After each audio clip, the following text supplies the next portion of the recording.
Para el análisis de los indicadores financieros, el primer paso es realizar los estados.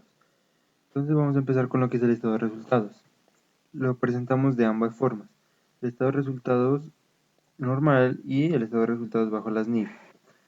Vamos a explicar el estado de resultados normal, donde se tienen los ingresos por venta del producto A, que se vende a 75.000 y se vende en 350 unidades. El costo de venta, que se determina por el margen de utilidad, que dice que es del 70%, entonces se deduce que el 30% son los costos de venta. Posteriormente a esto vienen los gastos operacionales, donde está el de administración, el cual corresponde a salarios, el de ventas, que corresponde a salarios, y al arrendamiento, ya que simplemente es para ventas este valor.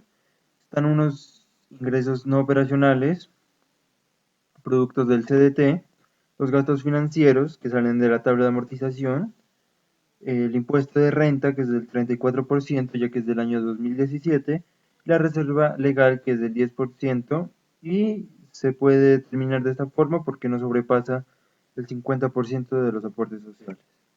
Esta es la tabla de amortización del crédito, donde se determinan los intereses de un crédito por valor de 8 millones que se realizó a 4 años con periodos trimestrales, por eso hay 16 periodos. Y para el primer año se suman los intereses de los 4 primeros periodos que corresponden al primer año. Posterior a esto viene el flujo de efectivo, donde vemos la parte de ventas y de compras que fue netamente en efectivo. Los proveedores manejan una política del 25% a crédito, lo que significa que el restante es el que se encuentra aquí en el flujo de efectivo. Y la empresa da crédito del 15%, lo cual significa que el restante para llegar al 100% es el que se encuentra aquí, que es lo que vendemos en efectivo. Están los gastos de administración y de ventas para la parte operativa. En el flujo de efectivo financiero están los aportes sociales, la entrada del crédito por valor de 8 millones, el gasto financiero y el abono capital correspondiente al primer año, al año que estamos en este momento realizando. Posteriormente y por último está el flujo de inversión, donde están los rendimientos del CDT, la compra del CDT, la compra de los activos fijos y la compra de las divisas. Y por último está el estado de situación financiera, donde encontramos cuentas en el corriente, que es efectivo, divisas, CDT, clientes, inventarios, en el no corriente, maquinaria, mueble y enseres y la depreciación, para un total de activos de 151.640.417 pesos. En la parte de pasivos de la financiación están los proveedores, el impuesto de renta, la obligación financiera, el pago que corresponde al año siguiente, y en los no corrientes la obligación financiera que corresponde al resto de la deuda que se pagará en los próximos años. Y la financiación por parte de patrimonio, que están los aportes sociales, la utilidad que dejó el ejercicio, la utilidad del estado de resultados, la reserva para un total de 89.430.800. Se comprueba que el ejercicio contablemente cuadra al realizar la resta del total activo menos el total pasivo y nos da el total de patrimonio. Indicadores financieros. De acuerdo a la información suministrada por los estados financieros, podemos responder a las siguientes preguntas. La primera es que si la rotación de inventarios es igual a la rotación de cuentas por cobrar, es falso, ya que la rotación de cartera es de 1 y la rotación del inventario es de 12. La segunda es que si la principal fuente de financiamiento de la empresa son los pasivos, esto es falso, debido a que los pasivos, eh, según el endeudamiento total, solo son el 41,02%. Entonces, esto quiere decir que el patrimonio es del 58,98%. La tercera es si la empresa está afrontando un problema de iliquidez debido a la dependencia negativa de los inventarios.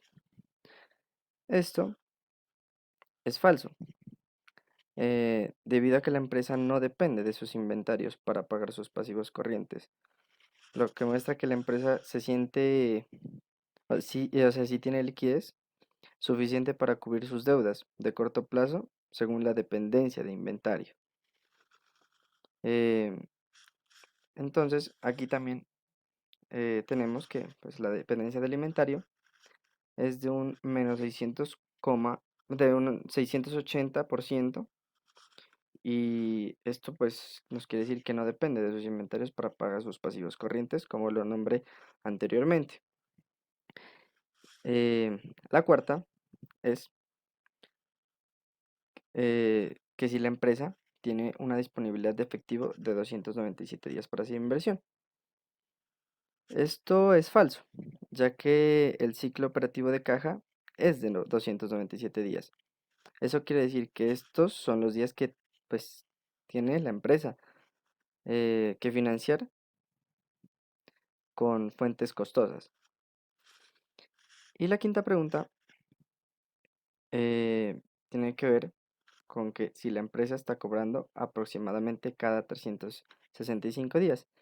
Y es verdadera, debido a que la rotación de cuentas por cobrar es de 1. Eso quiere decir que se cobra una vez al año, o sea, cada 365 días.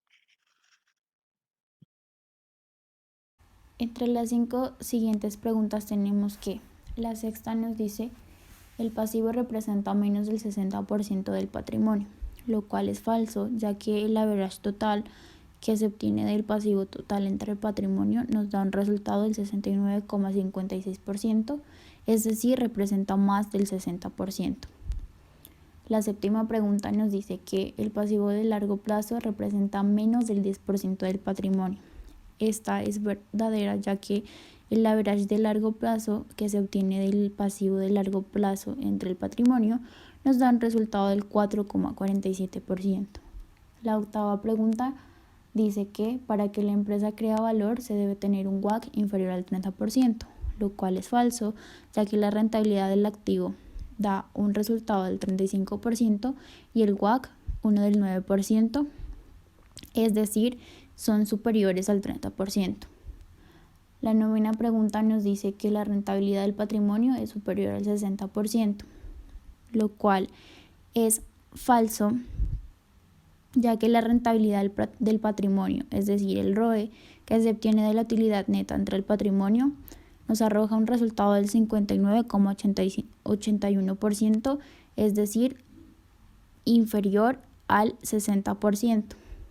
La décima y última pregunta nos dice que los gastos operacionales representan más del 40% de los ingresos operacionales. Esta es verdadera, ya que entre la diferencia del margen neto y el margen operacional nos da que los gastos operacionales equivalen al 41%.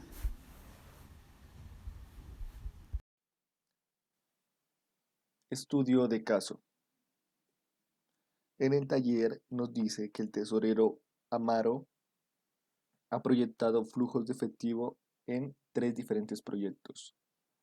Tenemos el proyecto A, en el cual su inversión inicial es de 200.000 y para el año 1 genera un flujo de 140.000, para el año 2 igualmente genera un flujo de 140.000. El proyecto B, el cual tiene una inversión inicial de 400.000, para el año 1 genera 260.000 de flujo y para el año 2 igual 260.000. Tenemos el proyecto C, que tiene una inversión inicial de 200.000 y para el año 1 tiene un flujo de 150.000 y para el año 2 de 120.000. Todos estos 3 proyectos tienen una tasa de descuento del 12%.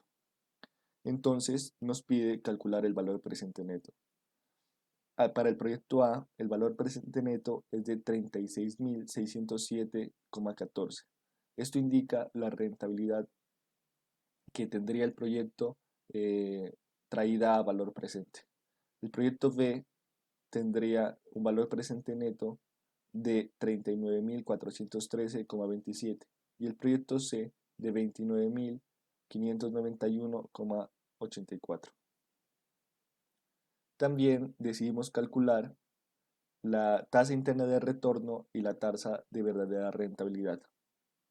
En el proyecto A, su tasa interna de retorno es de 26%, el proyecto B de un 19% y el proyecto C de un 24%. Mientras que la TBR, el proyecto A, la TBR es un 22%, el proyecto B es un 17% y el proyecto C es un 20%. El taller nos dice que estos tres proyectos son independientes. ¿Qué proyectos debe aceptar Amaro basándose en el índice de rentabilidad? Para esto tomamos la TBR y decimos que cualquier proyecto puede ser aceptado o que Amaro puede aceptar los tres proyectos, ya que su TBR es positiva en los tres proyectos. En el proyecto A es de un 22%, en el proyecto B es de un 17% y en el proyecto C es de un 20%. Y asumiendo que los proyectos son mutuamente excluyentes, es decir, que solo puede escoger uno, recomendaríamos el proyecto A, ya que es el que mayor tasa de verdadera rentabilidad genera, que es de un 22% y estaría por encima del proyecto B y el proyecto C. El taller nos pide buscar cuál sería el flujo para el año 1 para que su BPM sea de 40.000. Para esto utilizamos el buscar objetivo en Excel y generamos que el proyecto 1 necesita una inversión de 200.000, un flujo efectivo en el año 1 de 143.800 y en el año 2 de 140.000 para que su BPM sea de 40.000. Gracias.